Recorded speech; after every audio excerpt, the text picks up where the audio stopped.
There was a moment in Jim Carrey's life when success and fame didn't bring peace. He had money, attention, power, but his mind was loud, always thinking, always chasing, always afraid. It's the kind of pain you can't see, but it eats you from the inside. Imagine this, a small room with no windows, a fan spinning slowly on the ceiling. A young woman sits on the floor with her back against the wall. Her name is Anna. She's 29, a school teacher, and she feels like she's drowning in thoughts. I'm not good enough. I should have done more. What if they fire me next week? Why did he leave me? The questions loop endlessly. She's tired, but her mind refuses to sleep. Have you ever felt like that? Like your thoughts pull you away from the present moment, dragging you into a future that hasn't come or back into a past you cannot change? Anna didn't know it yet, but she was not alone. Millions feel this every day. The world is full of people who are physically here, but mentally somewhere else. Here's the strange part. We think too much, not because we are wise, but because we are scared. Scared of failing, scared of silence. Our minds become noisy rooms we cannot leave. But what if that's not the way life has to be? The idea is simple, but not easy. You are not your thoughts. You are the one who hears them. This one sentence, from the power of now, changed Anna's life.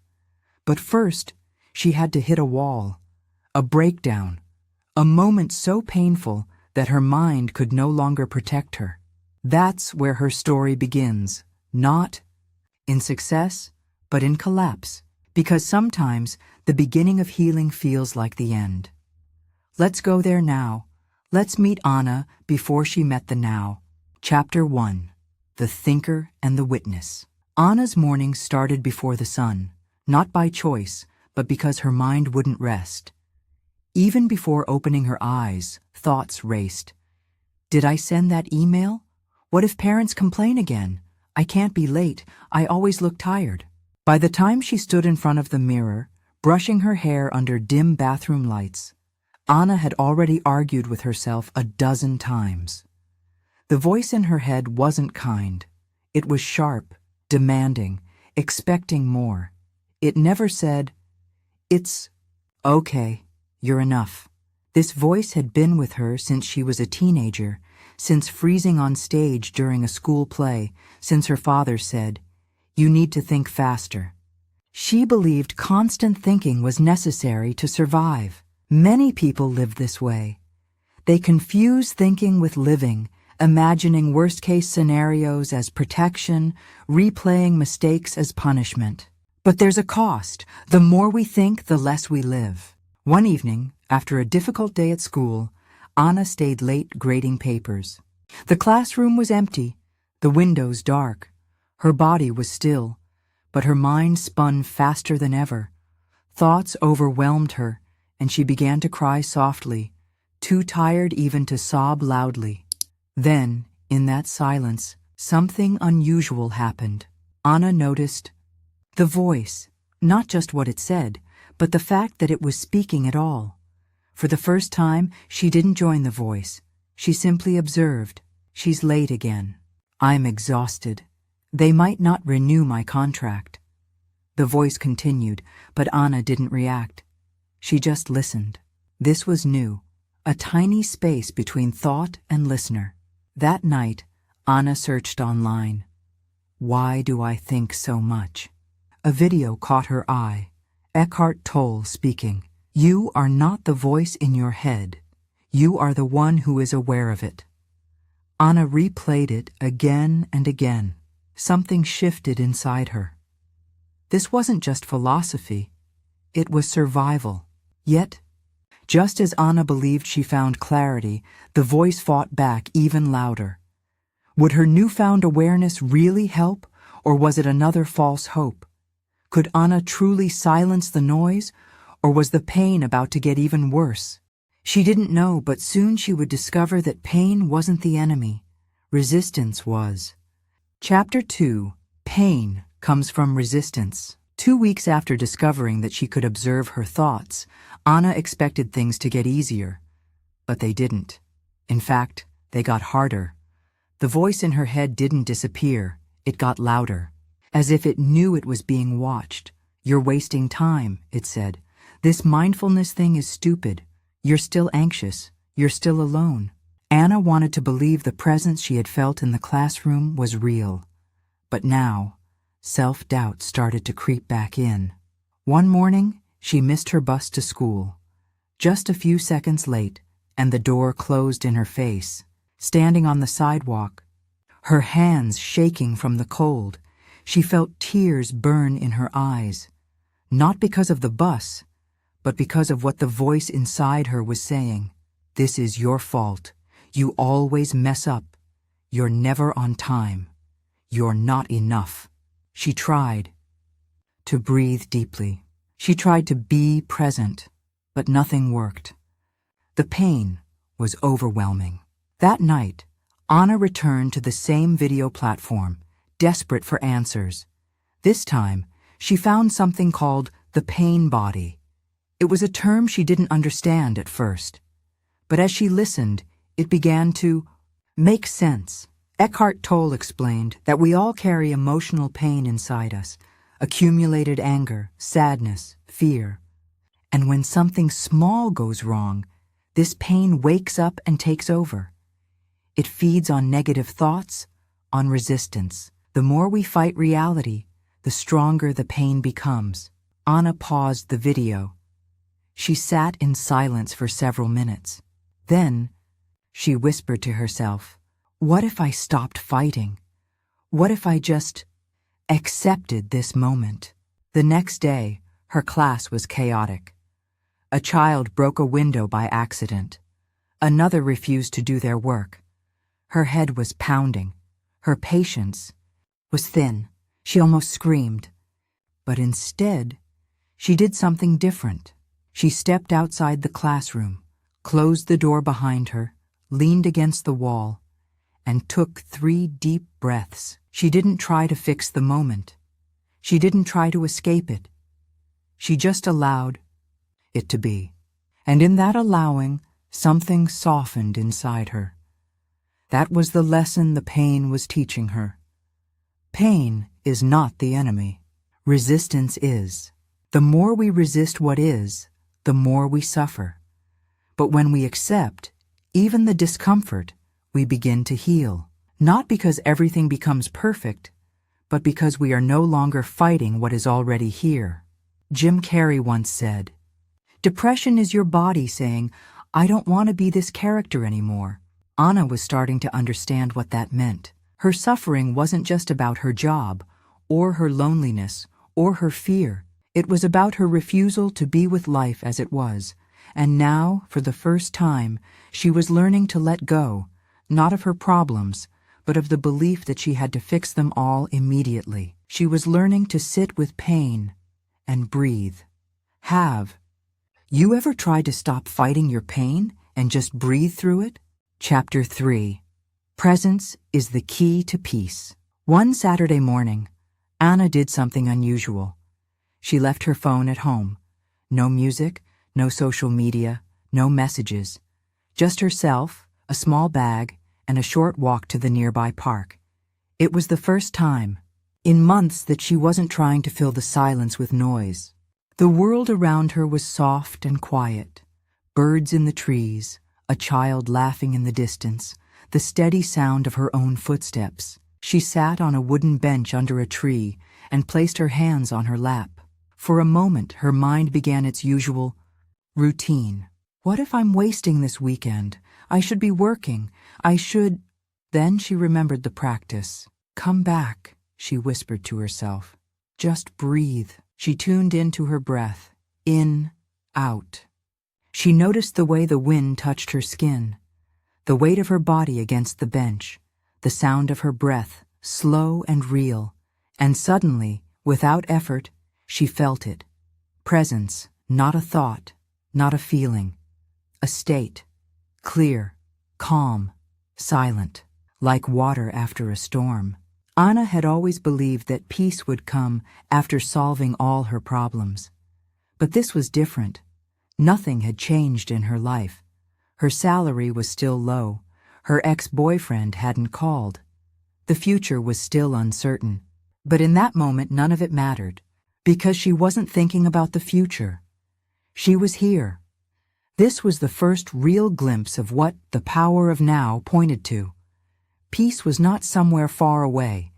It was not in a job promotion or in someone's love. It was in this moment, right here, right now, in presence. Anna noticed something else. Her breath was her anchor. She could come back to it any time. At school, on the bus, in the middle of a difficult conversation. The breath didn't argue. It didn't criticize. It simply reminded her, "You are alive, now."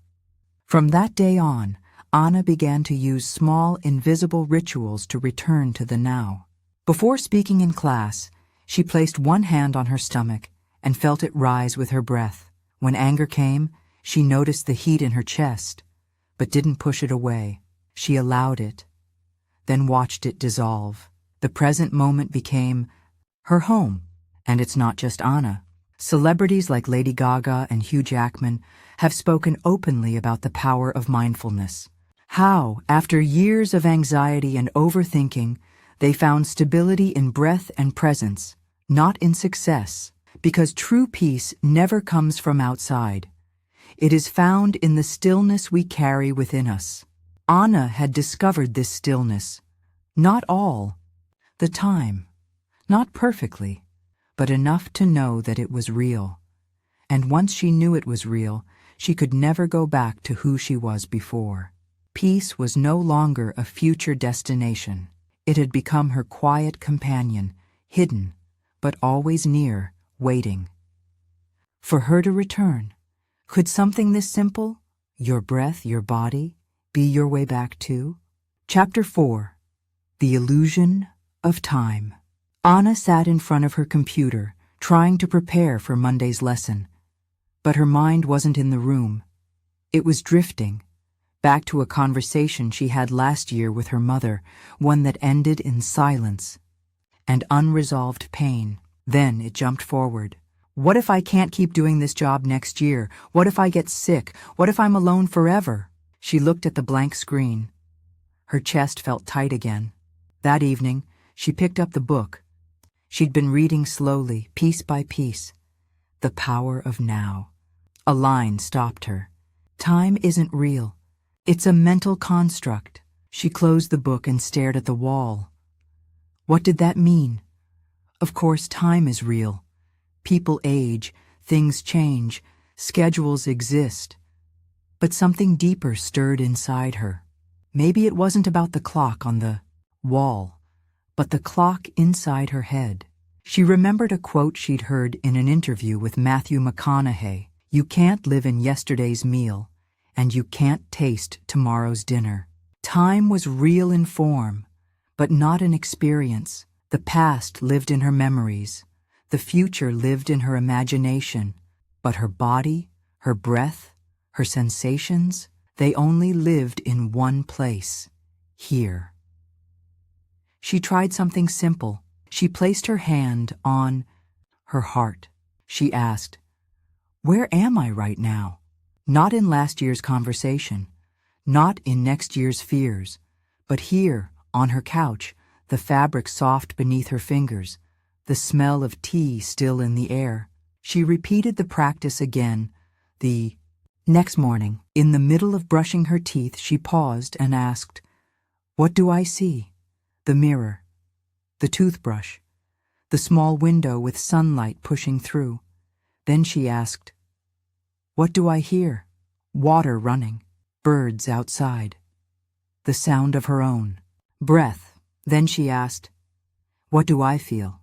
Warmth, air, life.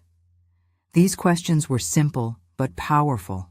Each one pulled her away from the imagined world of past and future and back into the now. This didn't mean her problems disappeared, but they stopped multiplying, because when we live in time, every problem has layers. what happened before, what could go wrong later, what we should have done. But in the now, there is only what is. And what is usually manageable. Anna wasn't escaping time. She was escaping the illusion that she was time. The more she practiced, the more she noticed how often others lived elsewhere too. Students who stared at the clock, waiting for class to end. Teachers who complained about the system but never breathed between meetings. Friends who looked at their phones more than their surroundings. They were everywhere, but not here. Anna had spent most of her life in time. She had measured her worth by age, by goals, by how far behind she felt. Now she was learning a new measurement, presence, and with it, something even more radical, a kind of freedom she had never known before. Not freedom from responsibility, but freedom from the weight of unnecessary thought, because in truth, the only moment we ever live in is now. Chapter 5. Acceptance, a door to inner freedom. 3 years ago, Anna lost someone she loved deeply, her grandmother. It wasn't sudden. Her grandmother had been sick for months, but the final moment still hit Anna like a wave she didn't see coming. She remembered holding her grandmother's hand in the hospital room, watching the rise and fall of each breath until finally there was no rise, just stillness, a silence that filled the whole world. After the funeral, Anna tried to be strong. She went back to work. She smiled when people asked how she was doing, but inside, something had collapsed. She didn't cry much. She didn't talk about it. Instead, she carried a quiet weight, like a stone in her chest. At night, the voice in her head whispered things she couldn't say aloud. I should have visited more. I should have said goodbye better. I should have done more. It wasn't just grief. It was guilt. One evening, months later, she sat with a cup of tea in her hands, the steam rising softly in the dark. She opened The Power of Now again and found a passage she had skipped before. Suffering is resistance. Peace comes when we accept what is, without judgment. She read it again, and then again. The idea made her angry at first. How could she accept death? How could she accept loss? Didn't acceptance mean giving up? But then she remembered something. Her grandmother used to say, "The heart knows how to hold pain. You just have to stop fighting it." That night, Anna let herself feel the grief. She didn't shut it out. She didn't judge it. She sat in silence and let the sadness wash over her like a wave. Her shoulders shook.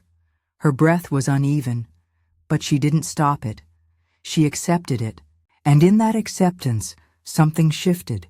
It wasn't dramatic. There were no bright lights, no sudden peace, but there was space. Space to breathe, space to forgive herself, space to let her grandmother go, not from memory, but from the tight grip of resistance. Acceptance didn't mean the pain vanished. It meant Anna stopped making it heavier by fighting it. She stopped saying, "This shouldn't have happened." She started whispering, "This did happen, and I will feel it." She began using the same practice with smaller things too. A student yelling in class. A rainy morning when she felt exhausted. A night when the loneliness crept in. Instead of fighting these moments, she whispered, "This is the moment. Let it be." Slowly, Anna realized that peace doesn't come when life becomes easy. Peace comes when we stop needing every moment to be different, when we accept the rain, the silence, the ache, and still choose to stay open. Even celebrities like Selena Gomez have spoken about this kind of surrender. After years of struggling with mental health, she once said, "You have to sit with your pain. You have to let it pass through you. That's where healing begins." Anna was finally understanding that. Not by escaping pain, but by letting go of the idea that pain was wrong. And in that space, she began to feel free. Not perfectly, not completely, but truly. What would happen if you stopped resisting and simply let it be? Chapter 6. Using the mind only when needed. The school was buzzing with noise. Students rushed down the hallway, backpacks swinging, voices bouncing off the walls. Anna stood near the staff room, holding a sheet of paper in her hands. It was a notification. Her evaluation was coming next week. A formal observation. The kind that could affect her future. Immediately, her mind kicked into gear. What if I mess up? What if I forget my words? What if I freeze? It was like a machine that had been waiting for the smallest signal to start running again. Fear, projection, self-doubt. She wanted to prepare. She wanted to feel confident. But she also knew something else now. This kind of mental overthinking wouldn't help. It never had. So she stopped walking. She stepped aside, out of the path of students, and closed her eyes for 10 seconds. Breathe in. Breathe out. She remembered something Eckhart Tolle had said in one of his talks. The mind is a beautiful servant, but a dangerous master. Anna had spent most of her life being ruled by her thoughts. Now she wanted to learn to use them, only when necessary, like a hammer pulled out for a nail, then put away. Not carried all day, everywhere. She returned home that evening and sat at her desk. Instead of obsessing, she wrote out the key parts of her lesson plan with clarity. She set a timer for 30 minutes, focused completely, then stopped. She didn't let her mind spiral out of control afterward. When the thoughts came back, "What if it goes wrong?" she answered with presence. "I have prepared. I trust the moment." The day of the observation came. She was nervous, yes, but she was grounded. She walked into the classroom, smiled at her students, and began. Not from her head, but from her presence. She didn't try to impress. She didn't overthink every move. She taught like she always did. Genuinely, attentively. She made eye contact. She responded to questions with warmth. And when something unexpected happened, like a student knocking over a glass of water, she handled it without panic. One breath, one moment. The evaluator later wrote, calm, connected, in control. But Anna knew the truth. She hadn't been in control. She had simply let go. This was the gift of learning to use the mind wisely. When the moment needed her attention, she gave it. But when the moment was complete, she let the mind rest. Many high performers talk about this practice. Actors like Keanu Reeves speak openly about how they disconnect from overthinking by staying deeply grounded in the now. In interviews, he often pauses before answering, not because he's unsure, but because he listens inside first. Anna began doing the same. In hard conversations, she breathed. In meetings, she listened deeply before speaking. She noticed how much energy she saved by not arguing with every thought that appeared. The mind was still there, yes, but now it was a tool, not a prison. She no longer believed every thought. She chose them. She used them when the moment called for it. And when it didn't, she simply returned to stillness. Chapter 7. Living in the now, day by day. Before, Anna's days felt like a race. From the moment her alarm rang to the second she fell asleep, life was a list of tasks. Wake up, shower, rush, work, worry, repeat. Every action pointed to something. In the future, something to achieve, avoid, fix, or plan. But slowly, she began to experience time differently. It started with her morning coffee. Instead of checking her phone while drinking it, she held the cup with both hands. She noticed the heat, the smell, the taste, and then something deeper. The quiet joy of not needing anything more. This became her first real practice. Presence. In the ordinary. She didn't need a meditation cushion or a retreat. She just needed awareness. Washing dishes became a soft, quiet moment. Listening to a friend became a sacred act. Walking to the market became a silent meditation, each step a reminder that she was alive, right now. She once read a quote from Jeff Bridges, the actor. "The past is ashes, the future is smoke, only the present is fire." And Anna felt that fire, not as stress, but as aliveness. On weekends, she took slow walks without a destination. She sat in parks and watched people, not with judgment, but with curiosity. She smiled at strangers. She listened to children play. Life began to feel richer, even though nothing dramatic had changed.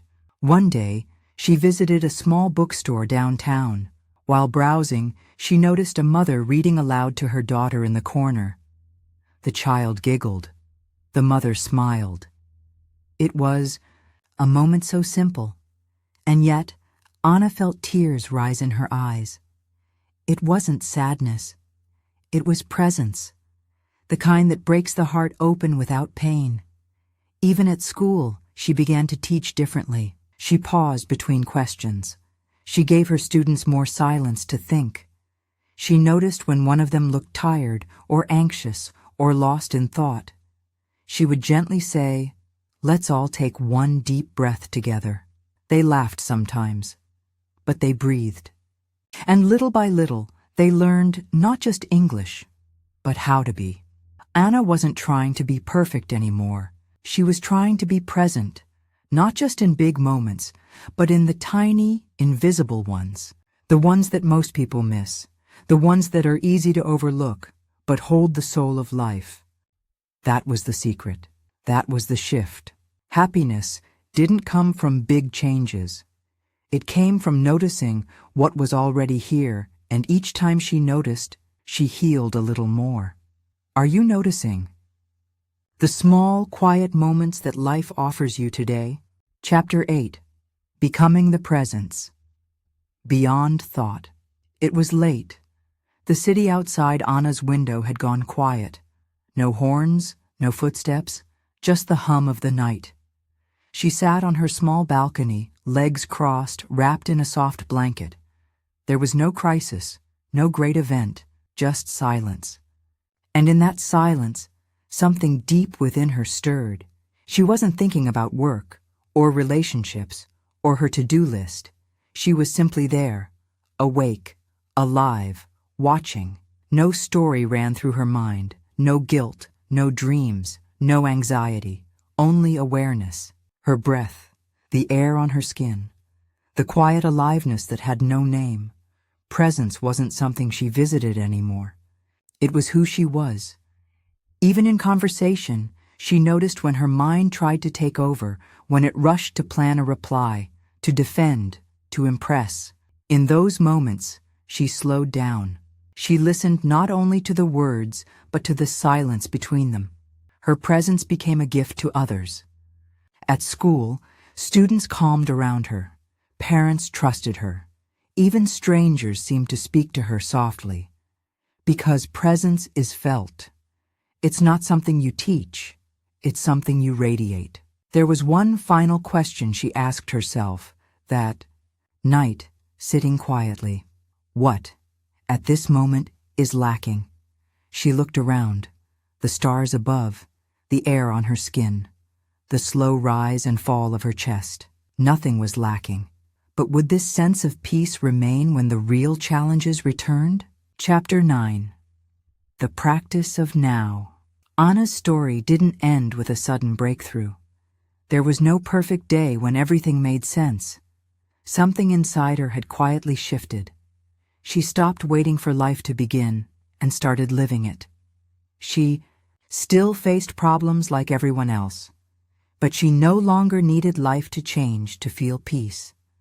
And now, dear listener, it's your turn.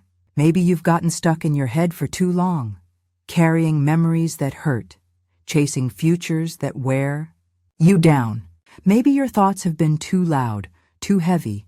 Take a breath now. Feel it. This is the moment. This moment is you. Subscribe to English Life Stories if this helped you feel present. Each week, real stories and real English learning, one moment at a time. Are you ready to live from the inside out? From presence, not pressure? Let your presence begin here.